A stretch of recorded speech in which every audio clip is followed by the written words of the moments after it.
sejarah ini adalah pondasi dari suatu peradaban. Perkembangan peradaban sekarang ini kan sudah loncatannya langsung loncatan Android. Oh, gabungan anak remaja, tapi singkatannya GAR gimana gitu ya, 93 tuh.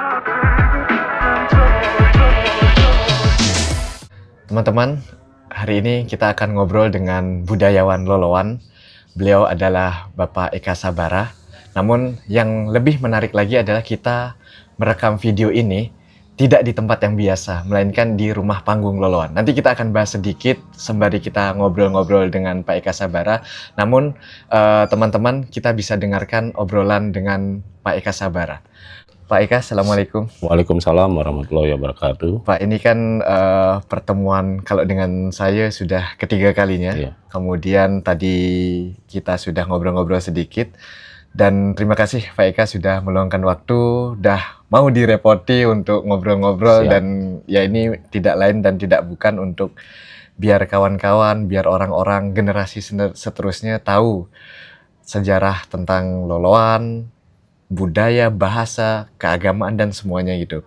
Nah, saya tidak akan panjang lebar untuk membukanya. Mungkin Pak Eka bisa kenalkan dulu dari dulu Pak Eka sekolah di mana, kemudian kehidupannya pada saat masa kecil bagaimana, sampai aktivitas kerjaan sekarang ini seperti apa, Pak? Oke, terima kasih. Assalamualaikum warahmatullahi wabarakatuh. Waalaikumsalam. Alhamdulillahirabbil alamin. Allahumma sholli ala sayyidina wa maulana Muhammad wa ala ali Muhammad. Saya sebenarnya lahir di Loloan, Loloan Barat tepatnya, itu pada tahun 1972. Nah, masa kecil saat itu adalah mengaji di rumah Datuk sendiri, Datuk Encu Kaya. Beliau merupakan santri pertama dari Wak Haji Semarang. Sehingga saat itu kita mengaji, habis subuh mengaji, zuhur, asar, sama maghrib. Jadinya setiap hari saya jalanin sampai kelas tamat SMP.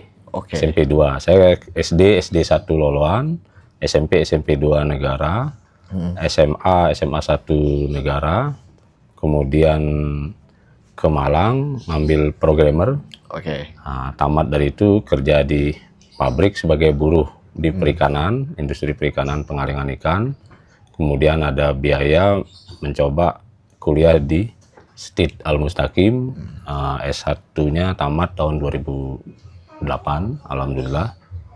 Nah, untuk perjalanan saya sehari-hari adalah aktivitasnya sebagai karyawan di pabrik pengalingan ikan yang ada di Penambangan.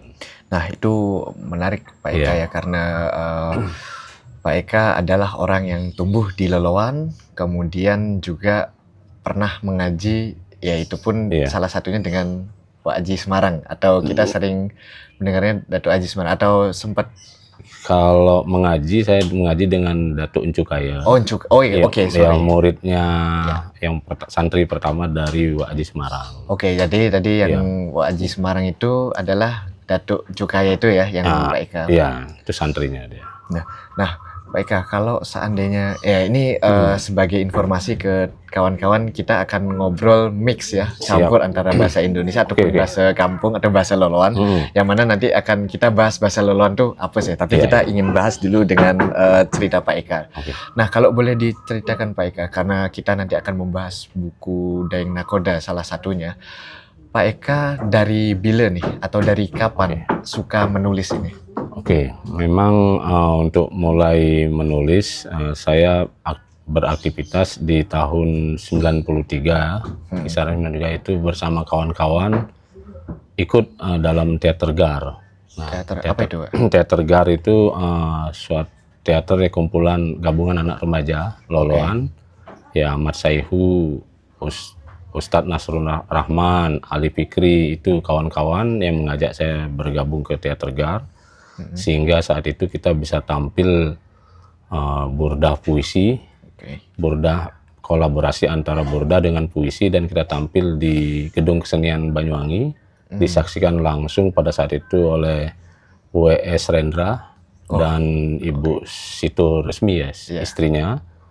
Sehingga WS Rendra, Bang WS menawarkan lagi sekali main. Artinya kita manggung itu 2 kali penampilannya. Nah dari sana mulai tergosok semangat untuk menulis. Dan kedua di pabrik juga kita menulis dokumen-dokumen perusahaan ya, baik itu SSOP, HACCP, panduan-panduan manual buku perikanan. Nah kemudian tertarik menulis sejarah, yaitu kisaran tahun 2011 mulai melacak silsilah yang telah ditulis oleh mak saya. Mak saya melanjutkan tulisan dari datuk saya. Nah dari itu saya coba melacak keliling door to door ke rumah, baik di Loluan Timur, Loluan Barat, mencari silsilah. Untuk melanjutkan, ketemu silsilah itu, kemudian saya digitalisasi. Nah mulai tahap selanjutnya yaitu melacak dokumentasi berupa foto-foto kuno. Kalau saya boleh tanya Pak Eka, melacak silsilah pada saat itu apa yang dipikirkan? Kenapa perlu melacak silsilah? Agar kita kalau mengadakan Al-Fatihah biar tidak bin fulan. Sehingga bisa tembus sampai 7 ke atas. Karena kan tadi disebutkan Meko Teater GAR ya namanya. GAR itu kepanjangannya apa? Gabungan Anak Remaja. Gabungan Anak Remaja. Tapi singkatannya GAR gitu ya. 93 itu berarti di umur 21 ya? Iya. Di umur 21, kemudian baru di 2011 tertarik untuk melacak silsilah. Nah, kalau dokumentasi itu Pak Eka, itu apa mungkin tidak bisa dibahas semuanya ya, tapi itu apa saja yang Pak Eka dokumentasi foto-foto itu? Ya, foto-foto kegiatan masyarakat di Loluan Barat, Loluan Timur itu melacak masyarakat yang masih menyimpan foto kuno. Sehingga kita foto lagi, foto ulang. Kita tidak meminta, kita hanya minta izin foto aja, kemudian kita simpan di file, berupa file. Tapi kita juga pilah-pilah mana yang kegiatan foto-foto kuno itu budaya, mana yang keagamaan. Nah itu kita mengetahui aktivitas begini sebenarnya orang-orang. Berarti foto-foto itu adalah foto yang tercetak itu berlembaran karena dia tidak ada salinan digital, atau mungkin kalaupun zaman lama itu kan nggak ada gulungan gitu ya, mungkin sudah rusak atau gimana, terus Pak Eka foto lagi baru didokumentasi. Dan uniknya foto yang zaman dulu itu orang berfoto itu ada tulisan di depannya berupa kapur tahun 1950, tahun 1935. Dan pada saat hari raya mereka biasanya berfoto. Dan secara tidak langsung kan kita tahu ini foto ini diambil tahun berapa, pada tahun berapa, dan jadi kan tidak susah-susah bertanya ini foto pas kapan atau pas bila nih gitu ya. Tapi yang paling berkesan Pak Eka ketika nyari foto-foto itu foto apa Pak? Foto orang-orang tokoh-tokoh Loluan yang zaman dahulu. Kegiatannya mungkin mau foto ninjo haji. Nah dari sana saya ninjo haji, dari sana saya tertarik ninjo haji berupa foto-foto tempo dulu. Berarti bisa kita mulai buat sedikit narasi. Dari sana saya kumpulin narasinya. Dan juga dari penuturan, kebetulan datuk saya meninggal tahun 87. Nah saya masih SMP, dari tahun 85 saya SMP. Nah itu setiap hari kalau pas libur atau tidak sekolah saya diceritakan sama datuk.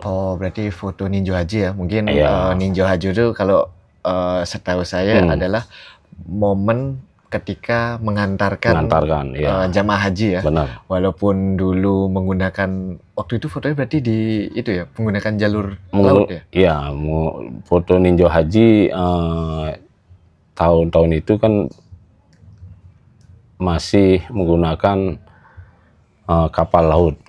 Ya, kapal laut ya. Ya, jadi bagi yang belum tahu, ninjo haji itu proses mengantarkan jamaah haji ya. Jadi pada saat itu karena menggunakan jalur laut, jadi kan sekeluarga ngantri, kemudian ya foto-foto untuk mengabadikan ya. Jadinya ya itu kan, apalagi kalau menggunakan jalur laut kan. Ya, jalur laut itu uniknya karena apa? Baru dibukanya pelabuhan Gilimanuk.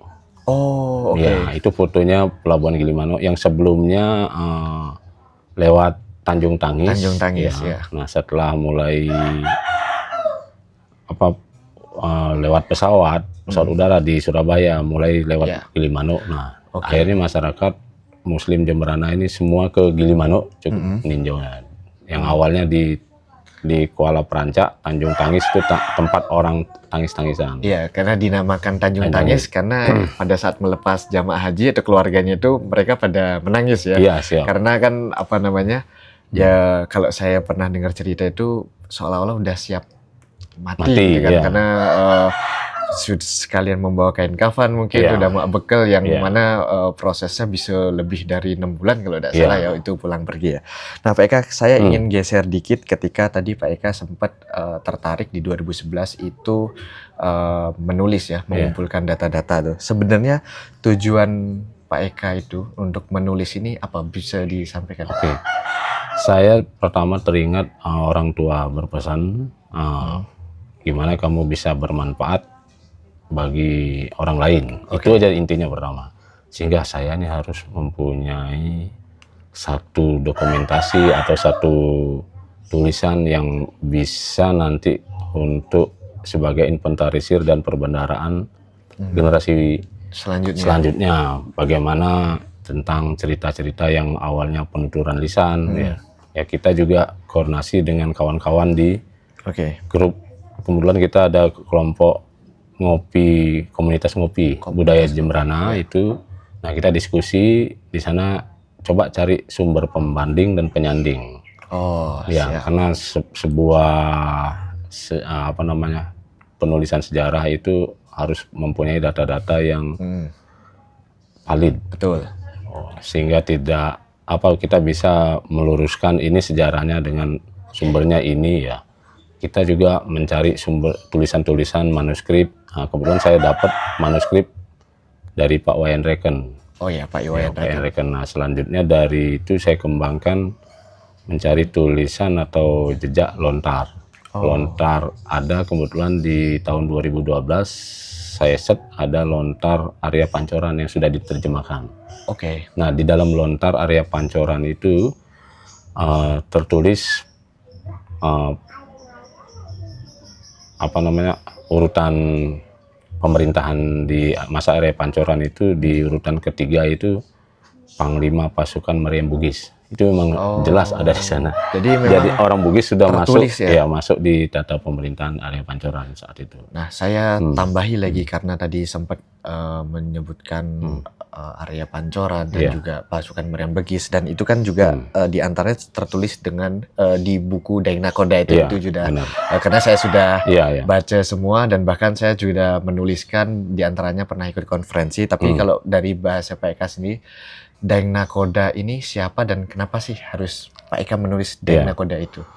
Nah, saya kembali ke penuturan datuk saya di masa hidupnya itu, dia bercerita tentang 4 Daeng. Nah, yang pimpinannya adalah Daeng Nakoda, kemudian rekannya ada Daeng Suda Dempet, Daeng Marema, Daeng Bira. Mereka dari mana? Mereka dari Sulawesi. Sulawesi ya. Tepatnya mereka jelas suku Bugis. Nah, ada yang juga dari Makassar.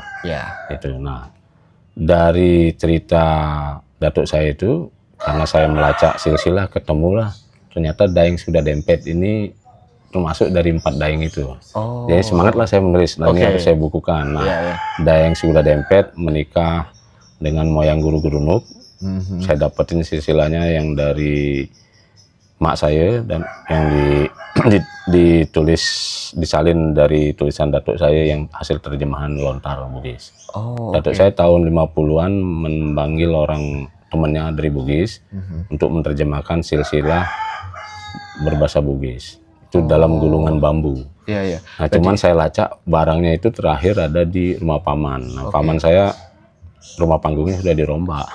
Jadi yang awal mulanya pada saat itu melacak silsilah dari catatan mak itu kemudian ketika ada 4 Daeng itu, ternyata salah satunya adalah nyambung silsilahnya. Sehingga itu yang membuat semangat untuk menulis Daeng Nakoda itu. Nah, Daeng Nakoda ini apa yang dilakukan ketika di sini, kan tadi dari Daeng Nakoda Makassar. Daeng Nakoda ini begitu masuk ke Kuala Peranca, diam dulu di Kuala Peranca karena dia diburu oleh pihak Belanda. Kapten Spelman diburu, dihadiahkan 10.000 gulden kepalanya. Sebelum di Kuala Peranca dia sembunyi di Teluk Pangpang yang disebut sekarang ini Belambangan. Kemudian dia menuju Kuala Peranca. Selama setahun atau 2 tahun dia menempati Kuala Peranca sehingga ada peninggalannya Sumur Bajo. Sumur Bajo. Ya, anak buahnya kebetulan banyak dari Bajo sehingga disebut Sumur Bajo. Masih sampai sekarang Sumur Bajo itu di Kuala Peranca.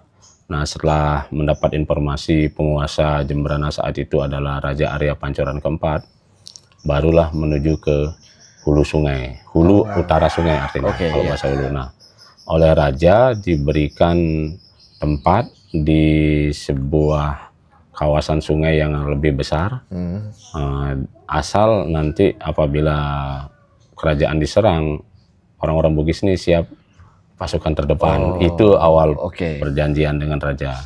Nah, setelah diberikan izin membuka lahan bandar atau pelabuhan. Zaman dulu kan sebutan pelabuhan bandar.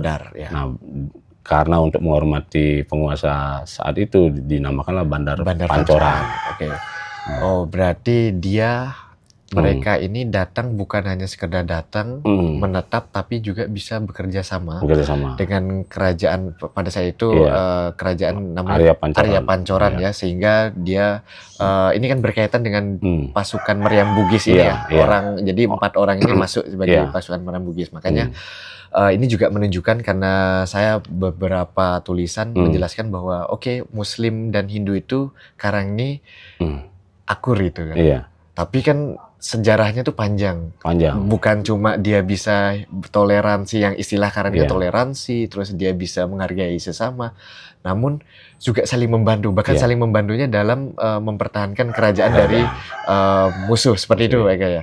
Jadi makanya ini yang bisa kita pelajari bahwa ternyata walaupun kita katakanlah berbeda keyakinan, tapi kita bisa bersatu dalam di masa Arya Pancoran itu kerajaan Jemberana mengalami kemajuan pesat dengan dibukanya Bandar Pancoran oleh Daeng Nakoda ini. Nah, sehingga hasil bumi dari Jemberana ini bisa dijualkan. Nah, Raja meminta tolong kepada Daeng Nakoda untuk membantu menjualkan. Oh, berarti selain jadi pasukan Meriam juga sebagai mungkin ekspor lah istilahnya, ekspor dagangan. Jalur lah karena Daeng Nakoda dan teman-temannya ini mempunyai armada yang komplit untuk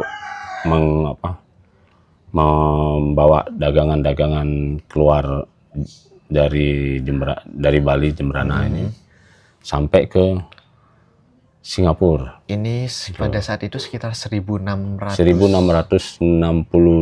Masehi. Ini sudah 4 abad lebih ya, bahwa ini cerita yang bisa kita bisa kita ketahui otomatis itu berkat Pak Eka dari tulisannya dan ceritanya saya juga bisa membaca dan bukan cuma mendengar. Karena Bandar Pancoran berkembang dan Panglima Daeng Nakoda ini beserta pasukannya menetap, akhirnya dinamakanlah oleh masyarakat saat itu Kampung Pancoran, yang sekarang namanya Terusan. Kampung Terusan. Siap. Dan Bandar Pancoran ini di masa selanjutnya menjadi pelabuhan Teluk Bunter. Pelabuhan Teluk Bunter. Nah, Daeng Nakoda ini kalau setahu Pak Eka sebelum dijadikan tulisan, apakah orang-orang Loloan atau orang Bali secara umum itu mengenal atau mengetahui Daeng Nakoda ini, Pak? Kalau penuturan cerita Daeng Nakoda ini sebenarnya kan dari keturunan Daeng Sekuda Dempet. Nah, keturunan Daeng Sekuda Dempet yang temannya Daeng Nakoda ini yang keturunannya diceritakan. Kayak di Loloan Timur Haji Musadat, tahu dia tentang cerita-cerita. Nah, dan ada tertulis bukti di lontar. Lontar yang tadi itu dia nyebut Panglima Ilanun. Di lontar itu Ilanun itu artinya perompak. Ilanun Iya, Prabak. karena Belanda pada saat itu menyebut Daeng Nakoda ini Ilanun. Ilanun. Oh, Iya. jadi ya ini kan tergantung Iya. siapa yang menyebutnya. Iya. Nah, kalau seandainya kita tarik kemari Pak Eka, kan ini sekitar 1600-an sekian. Iya. Daeng Nakoda itu bisa ditemukan tidak? Misalnya dia pada saat itu Untuk meninggalnya di mana atau saya dikuburkan di mana? dari 2011 untuk melacak masih belum ketemu di mana jejak terakhirnya. Nah, cuman dari jejak Daeng Suda Dempet yang ada di silsilah rekamannya. Kedua, ada anaknya namanya Daeng Toyiba. Itu makamnya saya lihat di 2011 ada di kawasan makam, komplek makam Buyut Lebay. Oh, di Itu sana. dari 7 makam itu ada satu nama Daeng Toyiba, itu anaknya. Oke. Iya. Jadi yang tadi Daeng Nakoda itu Iya. tidak bisa ditemukan, cuma Iya. yang Ditemu- anak-anaknya itu anaknya di- Daeng Toyiba tuh Iya. di makam Buyut Lebay. Bener, ya. ya. Berarti kan memang kita kan cukup kesusahan Iya. untuk mencari ya, karena ada Sarif Tua misal, itu Iya. kan kita yakini dia juga termasuk penyebar Iya. Islam yang makamnya ada, tapi Iya. Daeng Nakoda dan ketiga Tiganya. kawannya belum ada. Dan cucunya Daeng Suda Dempet itu ada di keramat di Teluk Limo di pinggir pantai itu Muhammad Amin namanya. Nah, itu kalau dari silsilah itu dia cucunya Daeng Suda Dempet. Iya, jadi ya Mencar ya. mencar dan susah untuk ditemukan. Iya. Nah, kalau seandainya kita berbicara sampai sekarang, saya juga membaca buku Pak Eka yang ulama dan tokoh lawan itu ya. Ya, nggak mungkin kita akan bahas siapa-siapa aja, Iya, tapi mereka-mereka ini siapa Pak yang Pak Eka tulis ini? Yang ini Sarip Tua dan Encik Yakub. Oke, ya. Ya, dari Sarip Tua itu penyebaran Islam di abad awal abad 19 ya, 1798. Oke, di abad 18. 18 ya. Abad 18 di akhir abad mungkin dia. Ya, akhir abad 18 itu masuk ke Mari. Nah, Sarip Tua inilah yang mendirikan Desa Loloan. Oh, Dia berarti dulu sini tetap namanya Kampung Pancoran. Oh, Pancoran. belum berkembang, hanya ada di terusan Kampung Pancoran. Oke, jadi teman-teman mungkin untuk mengetahui bahwa kita kan sekarang ada di Loloan Barat ya. Jadi ini Loloan Barat ini termasuk kampung yang tadi disampaikan tadi ya. Yang itu 1669 Bandar Pancoran, 1671 mulai karena orang-orang yang di Pancoran mulai buat rumah di timur sungai. Oke, timur sungai. Tepatnya di selatannya masjid. Itu kampung pertama itu. Masjid Baitul Qadim Masjid Baitul Qadim di selatannya itu ada perumahan. Nah, itu mulai ada kampung timur sungai dan tahun 1675 baru ada kampung Matasari. Itu ada tertulis di manuskripnya Pak Enreken. Pada saat itu sebelum datangnya Sarif Tua ini Muslim, bagaimana populasi Muslim pada saat itu? Populasi Muslim mulai ada di timur sungai, selain di kampung Pancoran, terusan, kemudian di Air Kuning. Oh, sudah ada Interaksi, ya, artinya terjadilah asimilasi karena ada beberapa keluarga Raja Arya Pancoran ini diambil oleh orang Bugis. Nah, baru ketika Sarif Tua di 1700 akhir atau di akhir abad 18 itu membuat nama Kampung Loloan ini. Ya, Sarif Tua masuk, anak buahnya teriak-teriak Liloan dengan dari yang artinya dalam bahasa Pontianak dulu itu artinya berkelok-kelok. Sungainya berkelok-kelok, Liloan itu. Ada sehingga mulai Sarif Tua di masa Raja Arya Seloka dia. Raja ke-3 kalau nggak salah. Oh ya, kalau seandainya kita mungkin agak sulit untuk membahas Sarif Tua itu ya, karena kan memang Pak Eka yang sampai saat ini yang menuliskan buku itu. Tapi kalau dari cerita-cerita Sarif Tua itu, apakah sama juga dari penutur-penutur tulisan? Saya mengambil dari tulisannya Pak Enreken, dari penuturan lisan dan juga dari tulisannya Pak Usin Jabar. Dia banyak nulis Sarif Tua dan juga mencari sumber-sumber dari keluarganya Syarif Tua yang Pak Yasin. Nah, saya ke rumahnya, keturunan kelima dari Syarif Tua.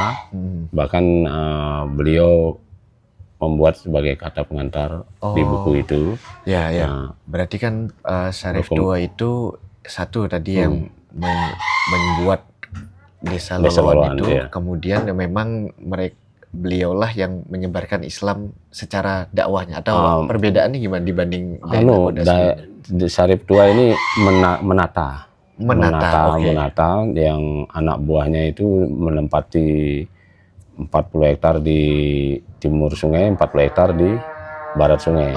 Nah, khusus untuk perekonomian ditata di barat sungai. Pasar itu, pasar Loloan itu ada di perempatan MI yang sekarang itu. Nah, untuk kegiatan pengembangan agama di timur sungai itu ditata. Nah, saat itu sudah ada Encik Yakub. Encik Yakub menyambut kedatangannya Syarif Tua. Oh, berarti duluan Encik Yakub datang dibanding Syarif Tua. Nah, sudah ada Encik Yakub. Nah, karena ulama-ulama dulu hubungan dengan Habib kan rasa hormatnya tinggi, nah dijadikan pimpinan Syarif Tua. Ya, untuk sebagai informasi kan baik dari Syarif Tua dan Encik Yakub ini makamnya itu ada di sebelah barat Masjid Baitul Qadim itu bersamaan sebelah persis 6 ya. Jadi ada Syarif Tua, Encik Yakub, kemudian mungkin Moyang Khotib, si Punce itu? Si Punce anaknya Syarif Tua. Baru ada Wak Haji Semarang dan Nyai Mas Udah jadi istri dari Wak Haji Semarang. Ini mungkin akan jadi sesi terakhir di video ini ya. Saya ingin tanya Pak Eka, setahu Pak Eka kenapa 6 atau mungkin dari 2 dulu Syarif Tua dan Cik Yakub itu dimakamkan di barat Masjid Baitul Qadim, sedangkan ada makam di Loloan itu yang besar di Jalan Barat itu, sepengetahuan Pak Eka bagaimana Pak? Dulu pemakaman umum kan belum ada, yang di Loloan Timur, yang di Terusan juga belum ada. Nah, sehingga ada beberapa makam seperti yang di Buyut Lebeh yang terdiri. Nah, kemudian ada juga makam-makam yang di Terusan, di dekat pelabuhan itu ada makam, bukan kuburan Jawa ya, ada makam-makam keluarga. Encik Yakub ini yang mewakafkan dan menulis Al-Quran mewakafkan tanah untuk masjid, mewakafkan sawahnya untuk Masjid Baitul Qadim. Nah, sehingga bentuk penghormatan masyarakat dulu yaitu di sebelah dekat masjid, sehingga enak dihadiahkan Al-Fatihah itu. Jadi sesederhana karena pada saat itu belum ada makam dan Masjid Baitul Qadim itu pada saat itu sudah ada berarti. Sudah ada. Jadi kan pada saat masa Syarif Tua dan Cik Yakub, Masjid Baitul Qadim itu bisa dikatakan masjid yang tertua di masjid namanya Rumah Tua Baitul Qadim mungkin ya. Baitul Qadim ya yang dari artinya pun juga sesuai. Rumah Tua Nah, kalau seandainya nih Pak Eka, kan kita tadi sudah menjelaskan tentang sejarah keislaman di Loloan lah gitu. Kemudian termasuk tadi Pak Eka kenapa tertarik untuk menulis itu.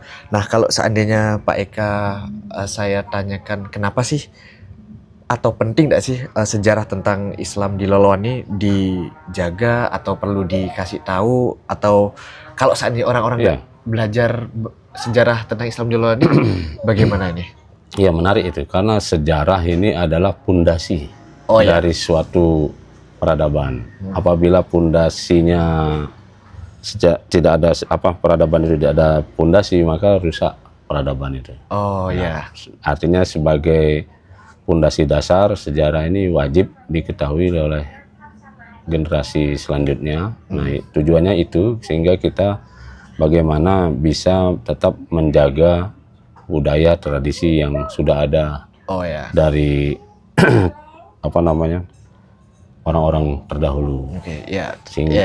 Itu saya termasuk orang yang merasakan manfaatnya. Jadi saya tahu Daeng Nakoda, tahu ulama dan tokoh di Loloan itu dari buku-buku Pak Eka. Selain kita bisa berkesempatan ngobrol, kemudian Pak Eka juga ada buku-buku yang tulisan di artikel itu ya? Karena untuk saat perkembangan teknologi, perkembangan peradaban sekarang ini kan sudah loncatannya langsung loncatan Android kan itu ya. Nah, di loncatan Android ini dari bahasa, dari langsung melihat video itu sudah mempengaruhi generasi cukup signifikan. Nah, sehingga bagaimana bahasa-bahasa yang dulu sudah banyak dilupakan. Sehingga itulah juga saya membuat kamus bahasa Loloan.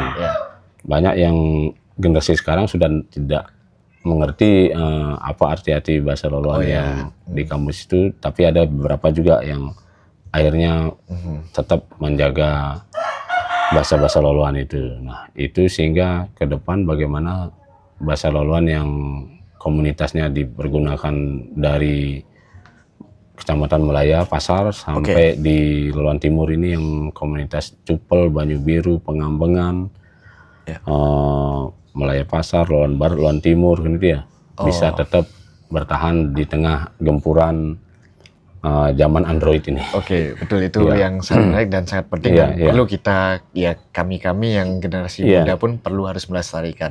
Untuk sesi ini kira-kira seperti itu Pak Eka, kita nanti bisa jadi ada sesi selanjutnya, dan terima kasih banyak Pak Eka. Dan teman-teman, itulah sesi kita dengan Pak Eka, nantikan video-video selanjutnya.